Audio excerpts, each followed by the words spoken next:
Feliz y bendecido día, aprendiendo un curso de milagros. El secreto de la verdadera oración es olvidarte de las cosas que crees necesitar. Pedir algo específico es igual que ver el pecado primero y luego perdonarlo.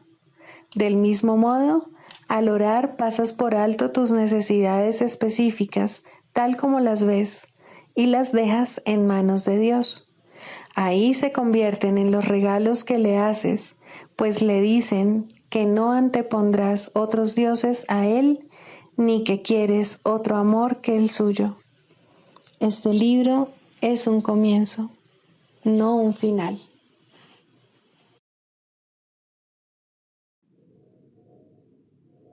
Del prefacio, que postula, párrafo 8. Las relaciones especiales que se establecen en el mundo son destructivas, egoístas e infantilmente egocéntricas. Mas, si se le entregan al Espíritu Santo, pueden convertirse en lo más sagrado de la tierra, en los milagros que señalan el camino de retorno al cielo. El mundo utiliza las relaciones especiales como el último recurso en favor de la exclusión y como una prueba de la realidad de la separación. El Espíritu Santo las transforma en perfectas lecciones de perdón y las utiliza como un medio para despertarnos del sueño. Cada una representa una oportunidad de sanar nuestras percepciones y de corregir nuestros errores. Cada una es una nueva oportunidad de perdonarnos a nosotros mismos, perdonando a otros. Y cada una viene a ser una invitación más al Espíritu Santo y al recuerdo de Dios. Introducción. Este es un curso de milagros. Es un curso obligatorio. Solo el momento en que decides tomarlo es voluntario. Tener libre albedrío no quiere decir que tú mismo puedas establecer el plan de estudios. Significa únicamente que puedes elegir lo que quieres aprender en cualquier momento dado. Este curso no pretende enseñar el significado del amor, pues eso está más allá de lo que se puede enseñar. Pretende, no obstante, despejar los obstáculos que impiden experimentar la presencia del amor, el cual es tu herencia natural. Lo opuesto al amor es el miedo, pero aquello que todo lo abarca no puede tener opuestos.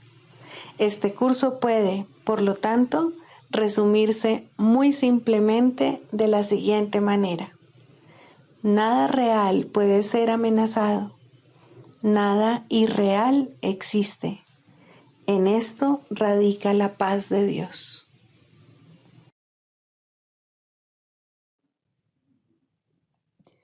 Capítulo 1. El significado de los milagros. Primero, principios de los milagros.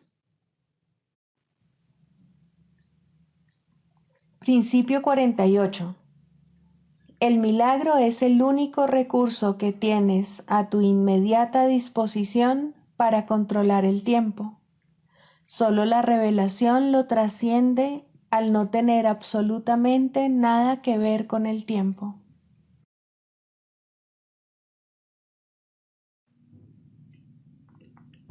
Capítulo 30. El nuevo comienzo. Cuarto, la verdad que yace tras las ilusiones. Atacarás lo que no te satisfaga y así no te darás cuenta de que fuiste tú mismo quien lo inventó.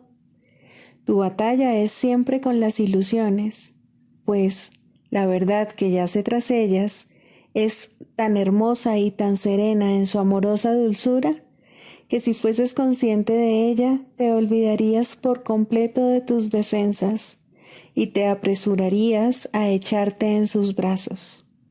La verdad jamás puede ser atacada, y tú sabías esto cuando inventaste los ídolos. Los concebiste precisamente para olvidarte de este hecho.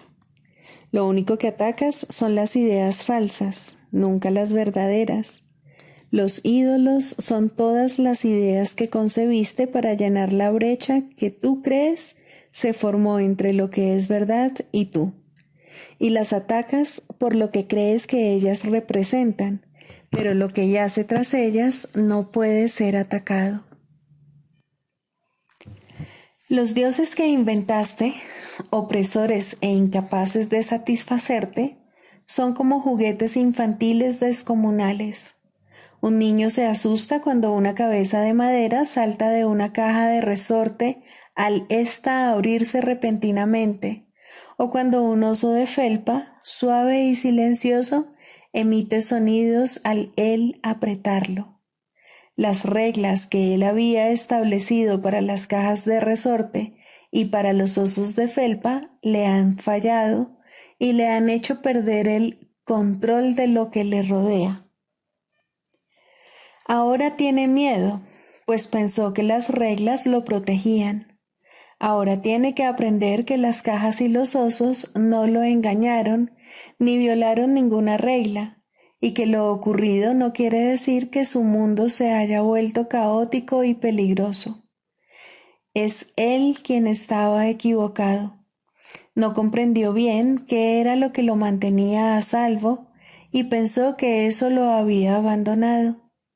La inexistente brecha se encuentra repleta de juguetes de innumerables formas. Cada uno de ellos parece violar las reglas que estableciste para él.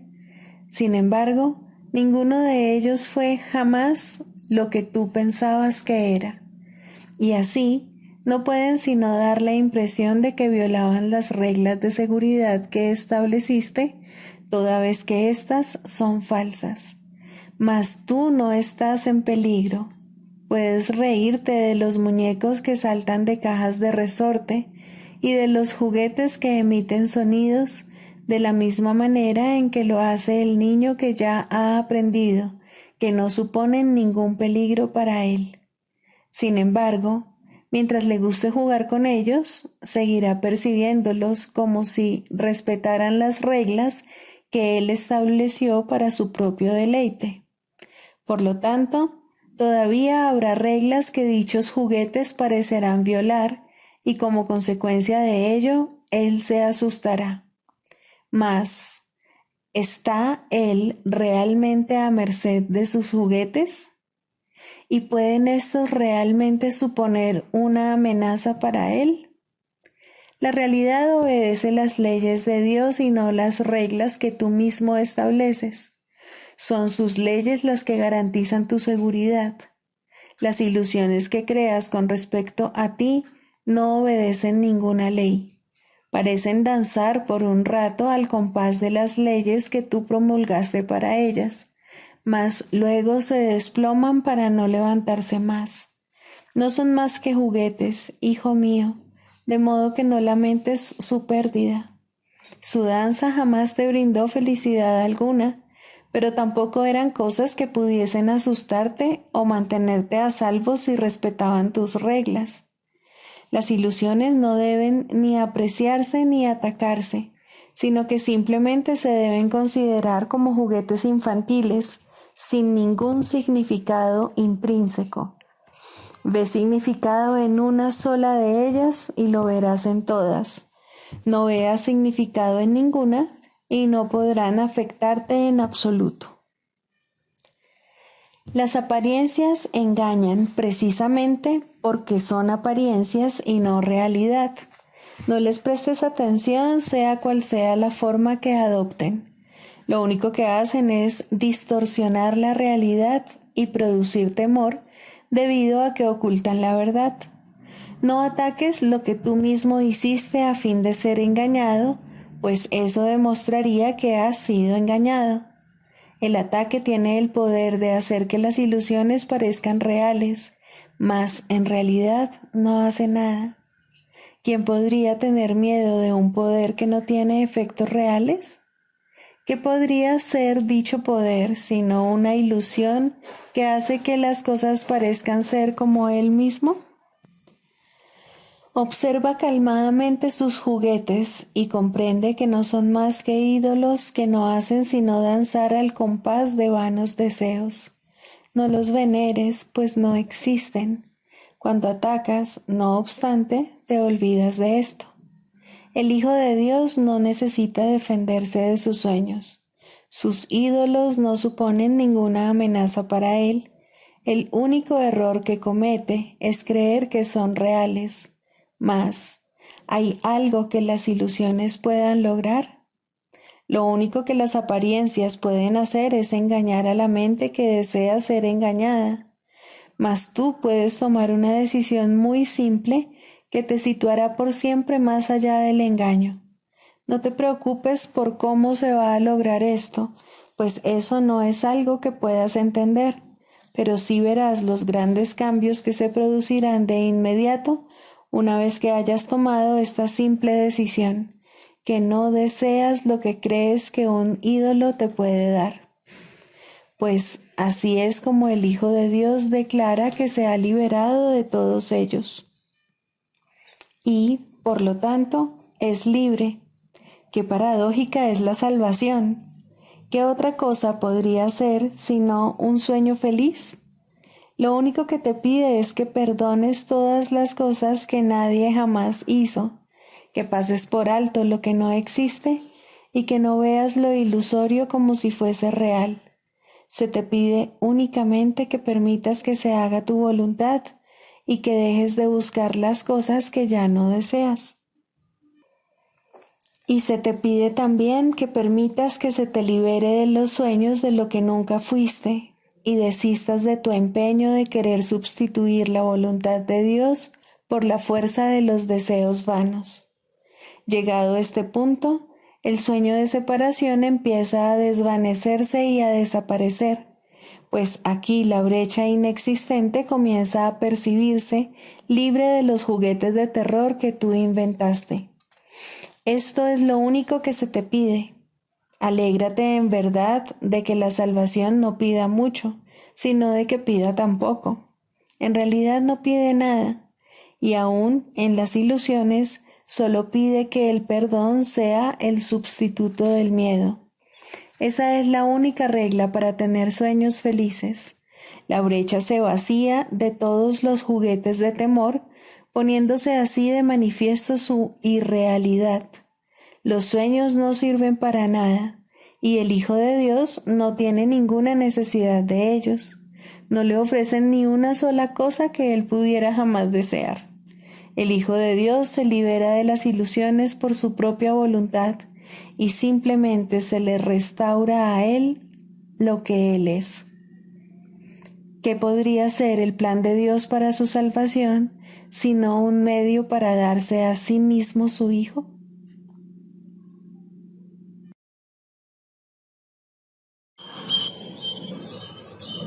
Libro de ejercicios, lección 61. Yo soy la luz del mundo. ¿Quién es la luz del mundo sino el Hijo de Dios? Por lo tanto, esto no es más que una afirmación de la verdad acerca de ti. Es lo opuesto a una afirmación de orgullo, de arrogancia o de autoengaño. No describe el concepto de ti mismo que tú has forjado. No se refiere a ninguna de las características con las que has dotado a tus ídolos. Se refiere a ti, tal como fuiste creado por Dios. Expresa simplemente la verdad. Para el ego, la idea de hoy es el epítome de la autoglorificación, pero el ego no sabe lo que es la humildad y la confunde con la autodegradación. La humildad consiste en aceptar el papel que te corresponde en la salvación y en no aceptar ningún otro.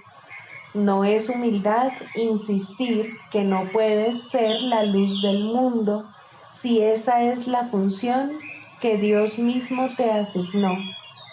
Es solo la arrogancia la que afirmaría que esa no puede ser tu función, y la arrogancia es siempre cosa del ego. La verdadera humildad requiere que aceptes la idea de hoy, porque es la voz de Dios la que te dice que es verdad. Este es uno de los primeros pasos en el proceso de aceptar tu verdadera función en la tierra. Es un paso gigantesco que te conducirá al lugar que te corresponde ocupar en la salvación. Es una aseveración categórica de tu derecho a la salvación y un reconocimiento del poder que se te ha otorgado para salvar a otros. Debes reflexionar hoy acerca de esta idea tan a menudo como puedas. Es la respuesta perfecta a todas las ilusiones y por ende a toda tentación. La idea de hoy lleva todas las imágenes que tú has forjado de ti mismo ante la verdad y te ayuda a seguir adelante en paz, sin agobios y seguro de tu propósito. Hoy se deben llevar a cabo tantas sesiones de práctica como sea posible, aunque no es necesario que ninguna exceda 1 o 2 minutos de duración. Debes empezar cada sesión de práctica diciéndote a ti mismo: yo soy la luz del mundo. Esa es mi única función. Por eso es por lo que estoy aquí.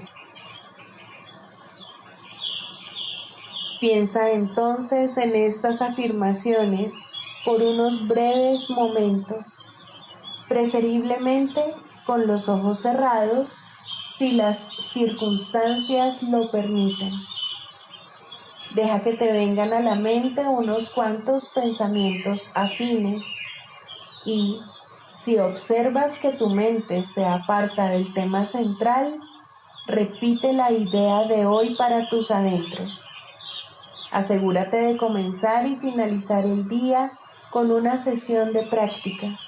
De este modo, te despertarás reconociendo la verdad acerca de ti mismo. La reforzarás a lo largo del día y te irás a dormir reafirmando tu función y el único propósito que tienes aquí. Estas 2 sesiones de práctica pueden ser más largas que las demás si te resultan útiles y deseas extenderlas.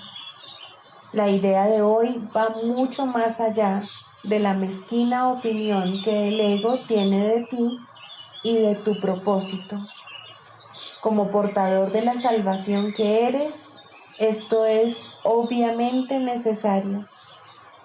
Este es el primero de una serie de pasos gigantescos que vamos a dar durante las próximas semanas. Trata de empezar hoy a sentar las bases para estos avances. Tú eres la luz del mundo. Dios ha edificado su plan para la salvación de su Hijo sobre ti.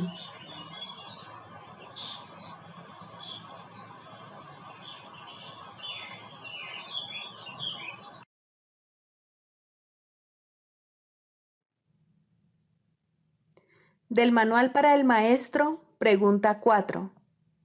¿Cuáles son las características de los maestros de Dios? 2. Honestidad. Todas las demás características de los maestros de Dios se basan en la confianza.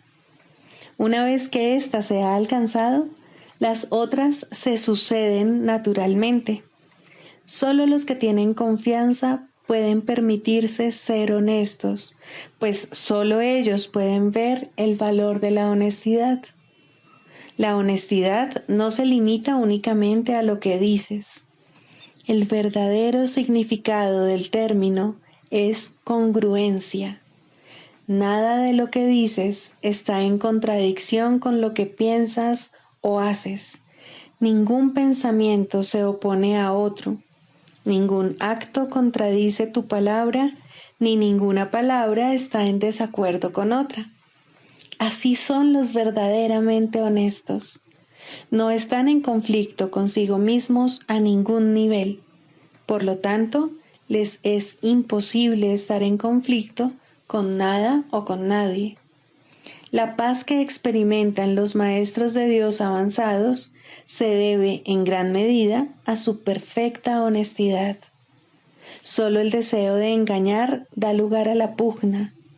El que es uno consigo mismo no puede ni siquiera concebir el conflicto. El conflicto es el resultado inevitable del autoengaño, y el autoengaño es deshonestidad. Para un maestro de Dios, nada supone un desafío, pues ello implicaría que se abrigan dudas, y la confianza en la que los maestros de Dios descansan con absoluta seguridad hace que les sea imposible dudar. Por lo tanto, solo pueden triunfar. En esto, como en todo, son honestos. Solo pueden triunfar porque nunca hacen su propia voluntad. Eligen por toda la humanidad, por todo el mundo y por todas las cosas que en él habitan, por lo que es inalterable e inmutable, más allá de las apariencias, y por el Hijo de Dios y su Creador. ¿Cómo no iban a triunfar? Eligen con perfecta honestidad, tan seguros de sí mismos como de su elección.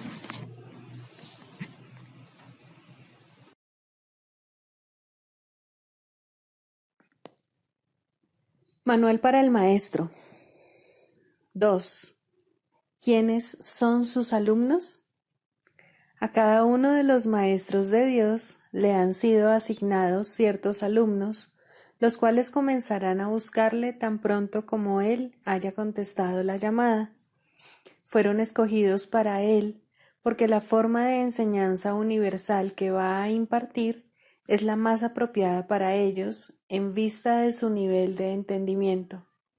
Sus alumnos le han estado esperando, pues su llegada es segura. Una vez más, esto es solo cuestión de tiempo.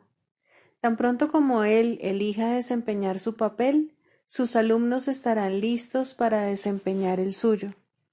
El tiempo aguarda su elección, pero no a quién ha de servir. Cuando esté listo para aprender, se le proveerá de las oportunidades para enseñar. Para entender el plan de enseñanza-aprendizaje de la salvación, es necesario entender el concepto de tiempo que expone el curso. La expiación corrige las ilusiones, no lo que es verdad. Corrige, por lo tanto, lo que nunca existió. Lo que es más, el plan para esa corrección se estableció y se completó simultáneamente, puesto que la voluntad de Dios es algo completamente ajeno al tiempo. La realidad es también algo ajeno al tiempo, al ser de Él. En el instante en que la idea de la separación se introdujo en la mente del Hijo de Dios, en ese mismo instante Dios dio su respuesta. En el tiempo esto ocurrió hace mucho, en la realidad nunca ocurrió. El mundo del tiempo es el mundo de lo ilusorio. Lo que ocurrió hace mucho parece estar ocurriendo ahora. Las decisiones que se tomaron en aquel entonces parecen como si aún estuviesen pendientes, como si aún hubiera que tomarlas. Lo que hace mucho que se aprendió, se entendió y se dejó de lado, se considera ahora un pensamiento nuevo, una idea reciente, un enfoque diferente. Puesto que tu voluntad es libre, puedes aceptar lo que ha ocurrido en cualquier momento que así lo decidas, y solo entonces te darás cuenta de que siempre había estado ahí. Tal como el curso subraya, no eres libre de elegir el programa de estudios, ni siquiera la forma en que lo vas a aprender. Eres libre, no obstante, de decidir cuándo quieres aprenderlo, y al aceptarlo, ya lo habrás aprendido. El tiempo, entonces, se remonta a un instante tan antiguo que está más allá de toda memoria, e incluso más allá de la posibilidad de poder recordarlo. Sin embargo, debido a que es un instante que se revive una y otra vez y de nuevo otra vez, parece como si estuviese ocurriendo ahora. Y así es como el alumno y el maestro parecen reunirse en el presente, encontrándose el uno con el otro como si nunca antes se hubiesen conocido. El alumno llega en el momento oportuno al lugar oportuno. Esto es inevitable, pues hizo la elección correcta en aquel viejo instante que ahora revive. El maestro hizo asimismo una elección inevitable en ese pasado remoto. Lo que la voluntad de Dios dispone solo da la impresión de que toma tiempo para cumplirse, pues, ¿qué podría demorar el poder de la eternidad? Cuando alumno y maestro se encuentran, da comienzo una situación de enseñanza-aprendizaje, ya que el maestro no es quien realmente imparte la enseñanza. Siempre que dos hermanos se juntan con el propósito de aprender, el Maestro de Dios les habla. La relación es santa debido a este propósito y Dios ha prometido enviar su Espíritu a toda relación santa. En la situación de enseñanza-aprendizaje, cada uno aprende que dar es lo mismo que recibir.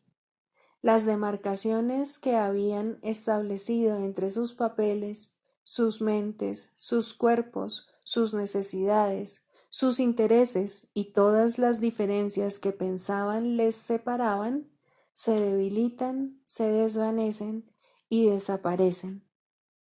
Aquellos que han de aprender el mismo curso comparten un mismo interés y un mismo objetivo. Y así, el que era el alumno se convierte ahora en un maestro de Dios, pues ha tomado la misma decisión que hizo que su maestro llegase a él. Ha visto los intereses de otro como si fuesen los suyos propios.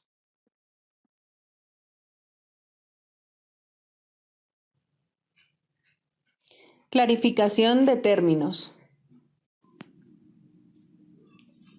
El perdón, la faz de Cristo.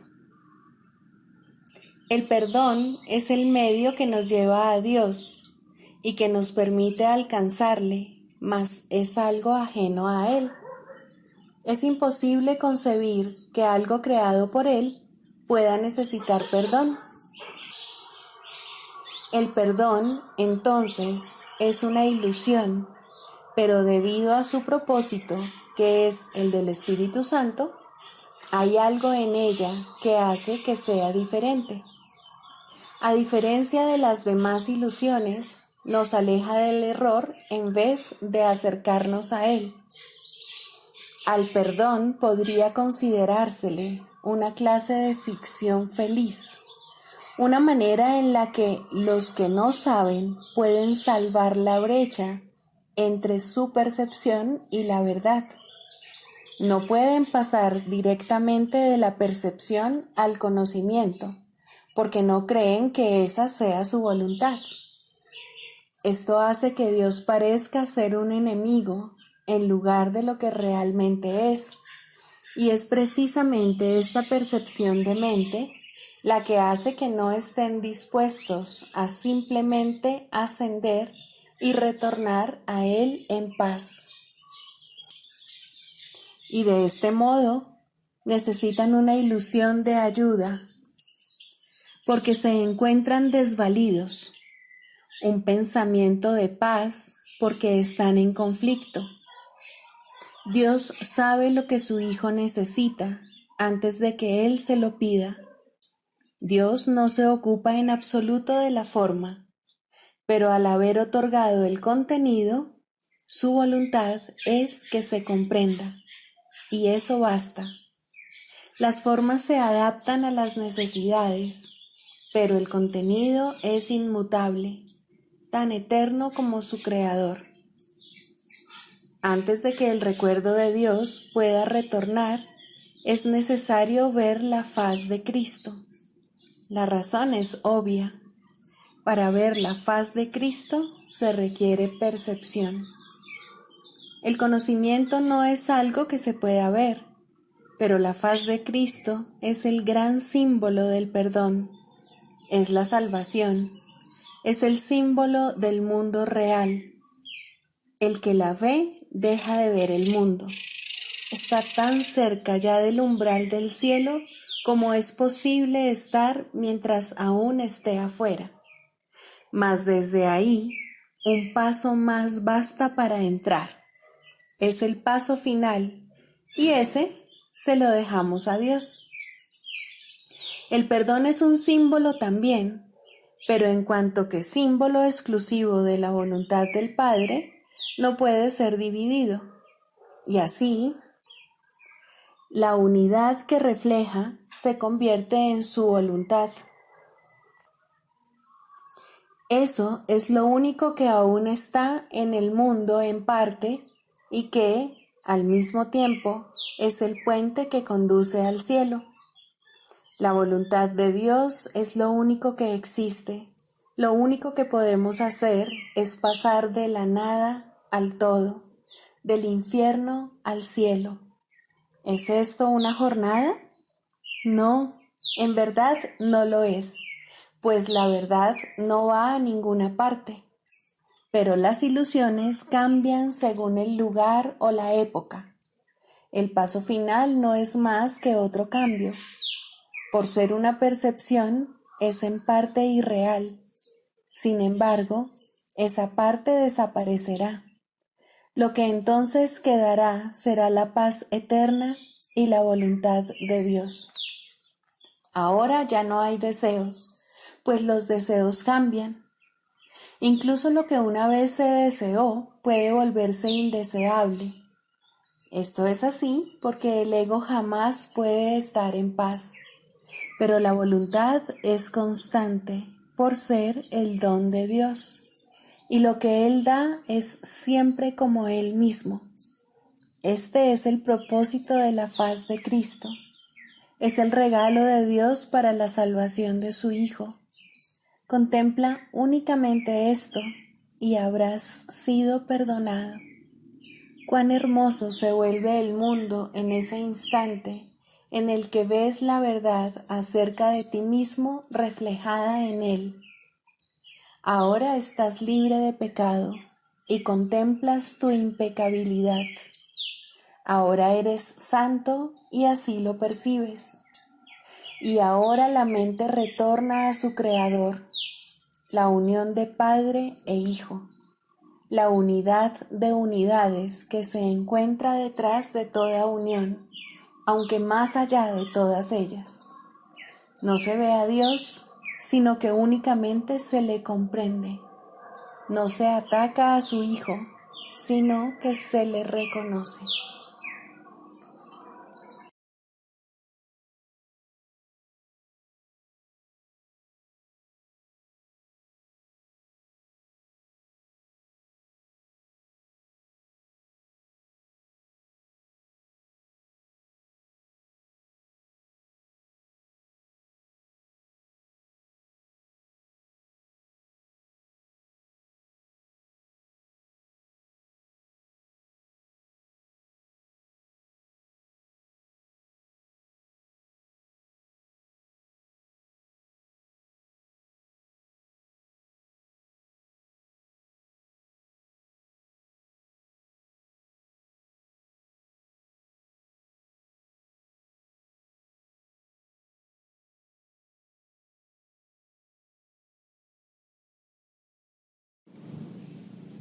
El proceso de la psicoterapia.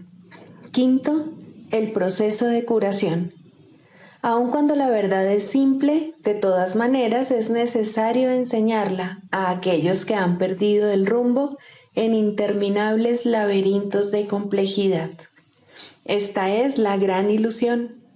En su estela surge inevitablemente la creencia de que para estar a salvo uno debe controlar lo desconocido.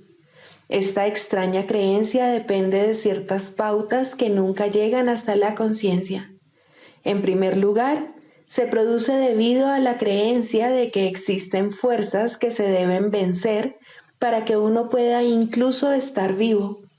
y luego parece como si estas fuerzas solo se pudiesen mantener a raya mediante un inflado sentido de uno mismo que mantenga oculto lo que realmente se siente y busque elevar las ilusiones a la luz. Recordemos que los que acuden a nosotros en busca de ayuda están severamente atemorizados. Lo que creen que los ayudará les hará daño. Lo que creen que les hará daño es lo único que los puede ayudar. El progreso se vuelve imposible hasta que el paciente es persuadido de invertir para cambiar completamente su tergiversada manera de ver el mundo, su tergiversada manera de verse a sí mismo. La verdad es simple. No obstante, debe enseñarse a aquellos que creen que los pondría en peligro. Debe enseñarse a aquellos que atacan cuando se sienten amenazados y a aquellos que, por encima de todo, necesitan la lección de la indefensión para mostrarles lo que es la fortaleza. Si este mundo fuera ideal, tal vez podría haber una terapia ideal. En un estado ideal, no obstante, la terapia no tendría ningún propósito. Hablamos de una enseñanza ideal en un mundo en el que el maestro perfecto no podría permanecer por mucho tiempo, y el perfecto psicoterapeuta es tan solo el tenue destello de un pensamiento aún no concebido. De todas maneras, hablamos de lo que se puede hacer para ayudar al demente dentro de los límites de lo posible. Mientras estén enfermos, se les puede y se les debe ayudar. No se le pide más que eso a la psicoterapia, ni es digno del terapeuta dar menos de todo lo que tiene para dar, pues Dios mismo le ofrece su hermano como su salvador del mundo. La curación es santa. No hay nada más santo en este mundo que ayudar a alguien que pide ayuda. Este intento, aunque sea limitado, aunque carezca de sinceridad, lleva a ambos muy cerca de Dios. Donde dos se unen para efectos de la curación, allí está Dios, y Él ha garantizado que en verdad los escuchará y les responderá. Pueden estar seguros de que la curación es un proceso que Él dirige, porque se rige de acuerdo con su voluntad. Disponemos de su palabra para que nos guíe mientras procuramos ayudar a nuestros hermanos. No olvidemos que por nosotros mismos no podemos hacer nada y apoyémonos en una fuerza que está más allá de nuestro limitado alcance con respecto a qué debemos enseñar y a qué debemos aprender. Un hermano que busca ayuda puede brindarnos regalos que exceden en mucho lo más elevado que se pueda percibir en sueño alguno. Nos ofrece la salvación, pues viene a nosotros como Cristo y Salvador. Lo que pide lo está pidiendo Dios a través suyo, y lo que hacemos por Él se convierte en el regalo que le hacemos a Dios. La sagrada petición de ayuda del Santo Hijo de Dios en su percibido infortunio, el Padre no puede dejar de contestarla. Él necesita, no obstante, una voz a través de la cual pronunciar su santa palabra, una mano con la cual alcanzar a su Hijo y tocar su corazón. En semejante proceso, ¿quién no se curaría? Esta interacción santa es el plan de Dios mismo, por medio del cual su Hijo es salvado. Pues dos se han unido, y ahora Dios cumple sus promesas. Los límites impuestos tanto por el paciente como por el terapeuta ya no cuentan, pues la curación ha comenzado. Lo que ellos deben comenzar, su Padre lo completará. Pues Él nunca ha pedido otra cosa que la más mínima muestra de buena voluntad, el más pequeño de los avances y el más leve susurro de su nombre. Pedir ayuda en la forma que sea es apelar a Él, y Él enviará su respuesta a través del terapeuta que mejor pueda servir a su hijo en su actual necesidad. Tal vez la respuesta no parezca ser un regalo del cielo. Puede incluso parecer un empeoramiento en lugar de una ayuda.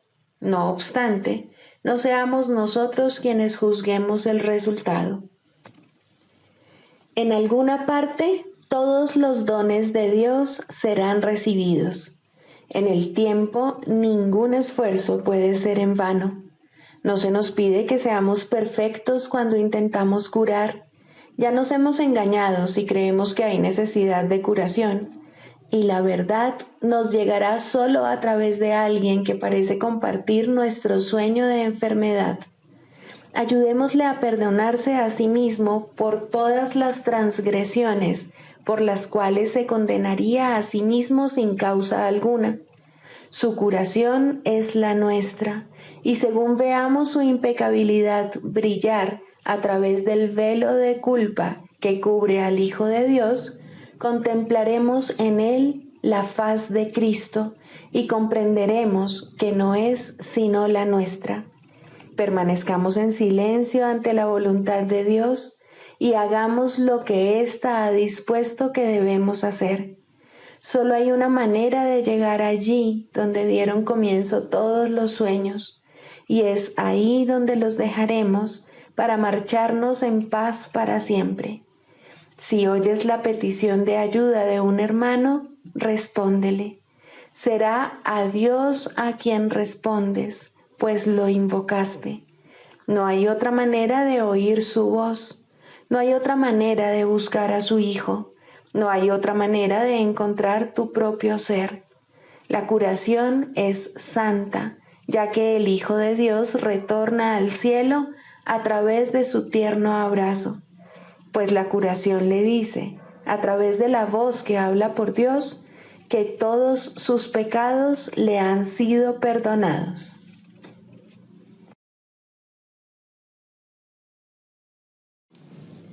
El canto de la oración. Tercero, el perdón para salvar. El perdón para salvar tiene una forma y solo una. No pide prueba alguna de inocencia ni pago de ninguna clase. No discute ni evalúa los errores que desea pasar por alto. No ofrece regalos falsamente ni promete libertad mientras ordena la muerte. ¿Acaso iba Dios a engañarte?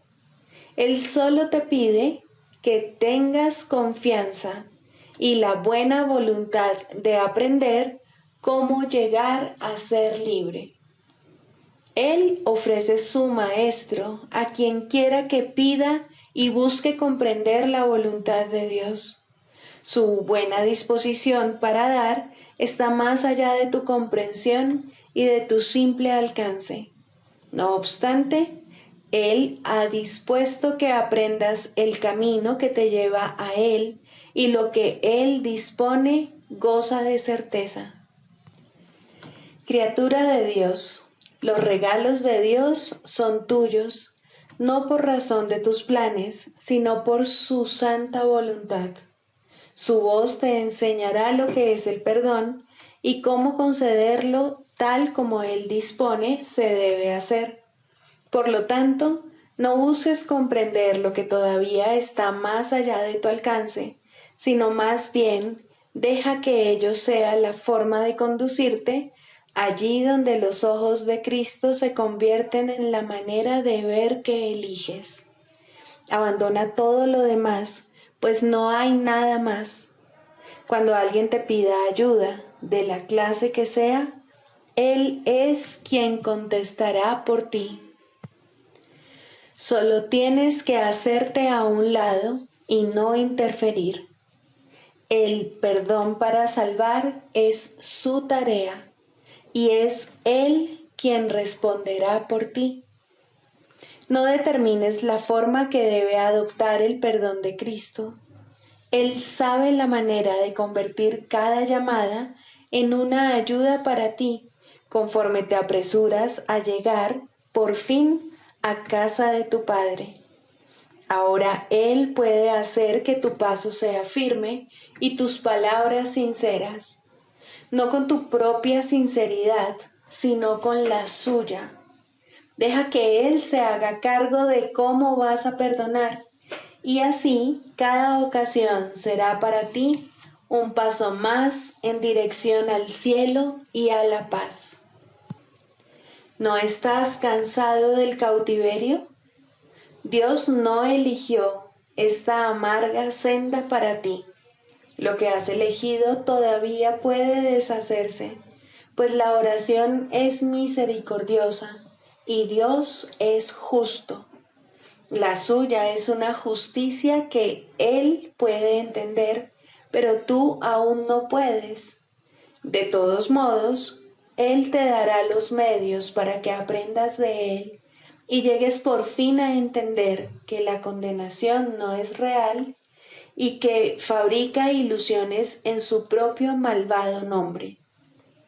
Sin embargo, la forma que los sueños parecen adoptar es irrelevante. Las ilusiones no son ciertas.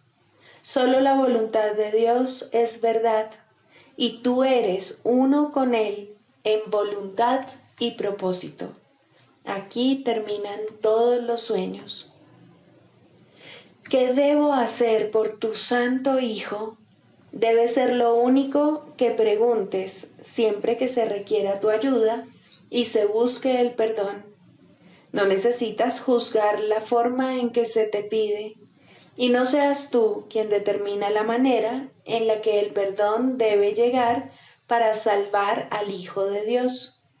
La luz de Cristo en él es su liberación, y es esta la que responde a su llamada. Perdónalo tal como el Cristo decide que debes hacerlo, y contémplalo a través de sus ojos, y también habla por él. Él conoce la necesidad, la pregunta y la respuesta, y te dirá exactamente qué debes hacer, en palabras que puedas entender y también utilizar. No confundas su función con la tuya. Él es la respuesta, tú el que escucha.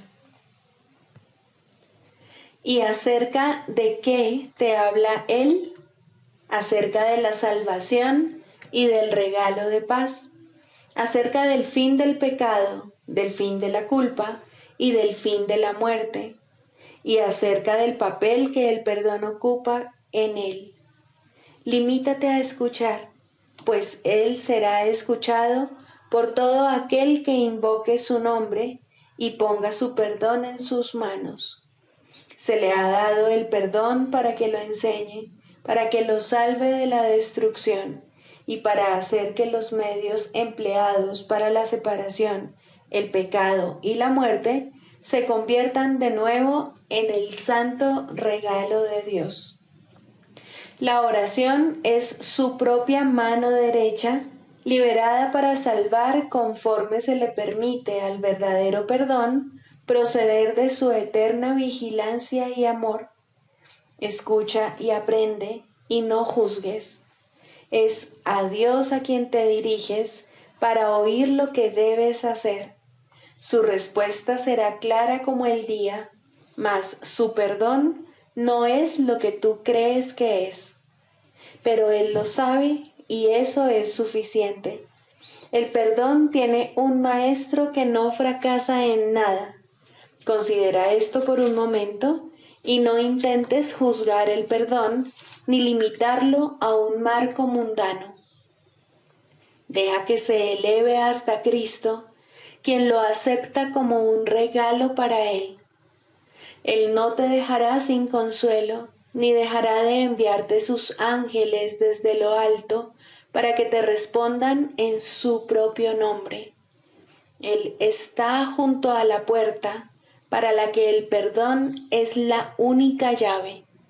Dásela a Él para que la use en tu lugar, y verás la puerta abrirse silenciosamente, revelándote la radiante faz de Cristo. Contempla a tu hermano ahí, tras la puerta, el Hijo de Dios, tal como Él lo creó.